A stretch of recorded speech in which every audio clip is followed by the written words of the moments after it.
Why do people think it's okay to have a sex change? All right, you know that, right? That is when somebody feels it's a man and turns to a woman. Yeah. So, I will go back to what I said. Everything I say today is going to be based on that. Whatever question you are asked, whatever you are thinking about, look at it from the viewpoint of Jesus Christ. Where you think more about the person more than about what you are trying to kill. It's first of all about the person. So, when I hear things like that, I try to find out, what is a sex change? What's a sex change? Why do people do that? Why does somebody who appears physically to be a man want to become a woman? Is it just a blanket choice, or is there something that leads to that? So, I said to myself, I have to ask questions first. And my wife happens to be a doctor, so I didn't have to go too far. I had to ask questions over and over. So, and we discovered that there are several scenarios. And because there are several scenarios, you cannot use one law to conclude everyone, because there are different reasons. All right? For example, she told me a story in the teaching hospital in Nigeria where she worked before we came here, of a young girl, she was a girl, right? Physically a girl, and everything about her, she was a girl, but now she got to the age of 13, where girls begin to get into puberty and things like that, where the breasts begin to come out, and then the ovaries begin to grow and things like that. And then they discovered that past 13, past 14, past 15, no menstruation, there's nothing like that. So the parents got worried, and then they took her to the hospital. And then they ran tests on her. And they discovered that the only thing that looked like a woman about her was her outside. But everything inside, she was a man. She was a man inside. All the things, all the reproductive things that people have inside of her, she was a man. But on the physical, a woman. So, if you want to keep her to continue to be a woman, it means that she will never have breasts. She will never have menstruation. She will just look like a woman and be growing long beards, because that is who she is inside of her. Do you understand?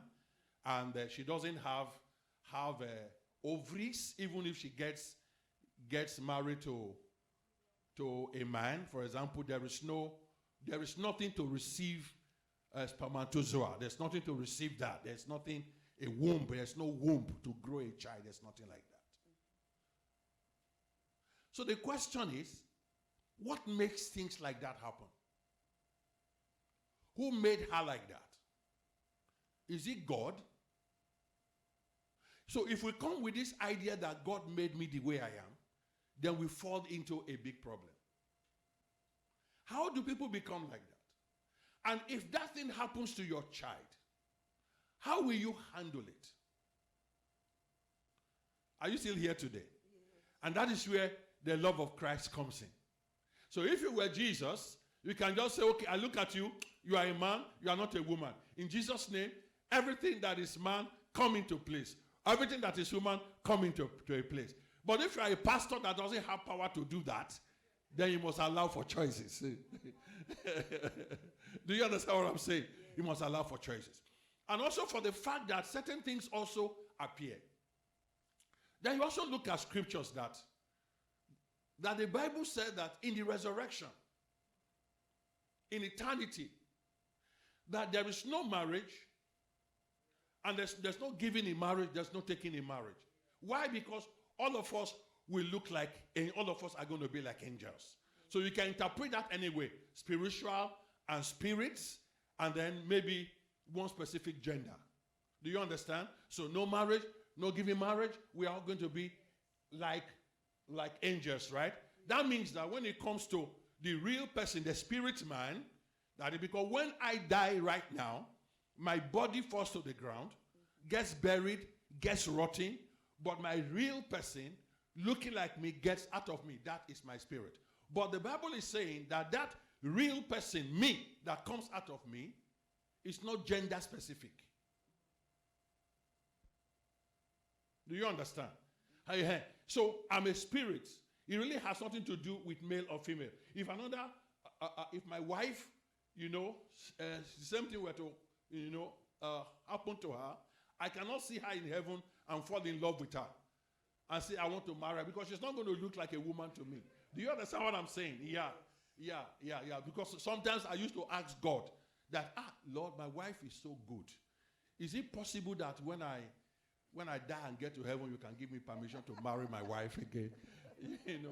I used to pray some funny prayers, Some prayers I know God cannot answer, but I just say it anyway. I just tell God. But the point is that if we were to die and get to heaven and see my wife, I probably know her, but she's not going to be attracted to me in the form of marriage, because this is not there in that equation. I will hear today. That shows that when it comes to this gender thing, it's only something that happens here on earth. On earth for the purpose of procreation. It's something that is allowed for procreation. And it's not necessarily, because if you even look at the creation, are you here today? Are you guys ready to go into the Bible? Yes. Are you ready to go into the Bible? Now, look at the creation of Adam, right? Where did the body of Adam come from? His male feature, how a man should be. That a man will be muscular, will have a particular genitalia and other things. How did it come? Was it from heaven or from the earth? How did it come? God formed him on the ground, from the ground. There is a part of him that came from heaven. It's the breath. After God made that shape, he breathed on him the breath of life. That breath of life is the real man that goes back to God. Do you understand? The body, the way it appears, comes from the earth. How did God make Eve? No, not from the man. From the ground also. But what he took was that he took something from Adam and put in the woman that he made. Also from the ground. Do you understand what I'm saying? Yes. So man, the physical body that you see is earthly. It has nothing to do. That is why when we die, this same thing, the earth will claim what you took from it. It goes back to the ground. Do you understand what I'm saying? Yes. So therefore, we cannot use earthly things to totally judge spiritual things. So which shows that when a man sleeps with a woman and a child is conceived, the physical structure of that child has a lot to do with the earth, has a lot to do with what the mother and the father injects into that creation. Come on. Are you here? That shows that many Christians will fight this. Humanly speaking, we are not created by God. We are procreated. God created Adam and Eve and then commanded Adam and Eve to go and procreate. Do you understand? And whatever came from Adam and Eve will be a product of a contribution.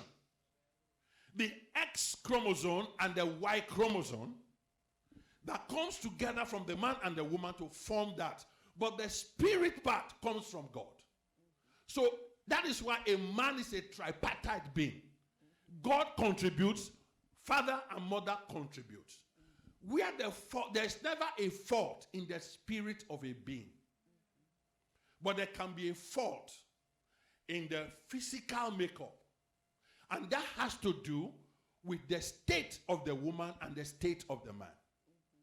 If the man has become a drunkard, a smoker, a woman the same, and they have allowed these things to affect their genes and things like that, those contributions can affect the way a child looks when the child is conceived. Amen. That is why you see a child can be born with twisted eyes or with legs that are not fully formed. That's on the physical. Also with genitalia or the inside organs, male and female, that are not properly formed. So if we get to this idea that God made me the way I am, then it means that you are saying good and evil comes from God. Good and evil doesn't come from God. Only good comes from God. Any evil you see in the world today is out of the interference of the normal order of man. Do you understand what I'm saying? Yes. So, if you had a child that is born and one eye is twisted to one side, one is looking straight, God definitely didn't make that. And then the doctors look at it and say, something is wrong. This eye that is twisted one way, we can reposition it. Will you tell the doctor not to do it? Are you still here today? Yes. Will you tell the doctor not to do it? You wouldn't do that. Because if you look at what happens in the hospital, a lot of corrective surgeries are done every single day.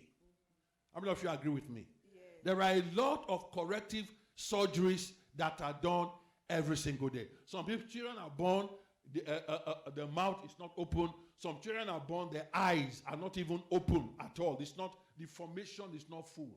They still have a way of doing some surgeries to open it up and things like that. So what am I saying? That if it is okay, in some instances where it is possible, to make corrective surgeries on physical things that we don't fight against, why will it be absolutely wrong to make corrective surgeries on things that are within? Do you understand what I'm saying? So the whole summary of the whole thing is this, is that everything must be looked at from the viewpoint of Jesus Christ. We cannot look at things absolutely and say, this is the way God made me, this is how I am going to be. Otherwise, it will be wrong for you to relax your hair. It will be wrong for you to cut your nails or fix your nails. No, that one is even you are putting new things. I'm talking about really having to do some things to correct some things in your body. Because we do things to just correct some things that are not working well. Am I talking to somebody today? Yeah. You know, sometimes the leg nerves of people, or sometimes even the heart of people, there's something wrong with the arteries. So that the blood is not functioning. What do? They do a surgery and they put valves there, or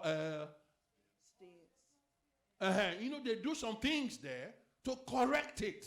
So corrective surgeries are done in people every day. Does it mean that things cannot be abused? Yes. So that means that what is important is to change the hearts of people. When people's hearts are changed, they will make the right decisions. I believe that the church should get out of national legislative processes. The church should be in the business of winning people to Christ. When people connect and reconnect with Jesus, they will make right decisions. If we do not try to change the hearts of people, then we want to force things on them. And when we want to force things on people, it produces rebellion. So, Pastor, what are you saying? Introduce people to Jesus. Amen. Amen.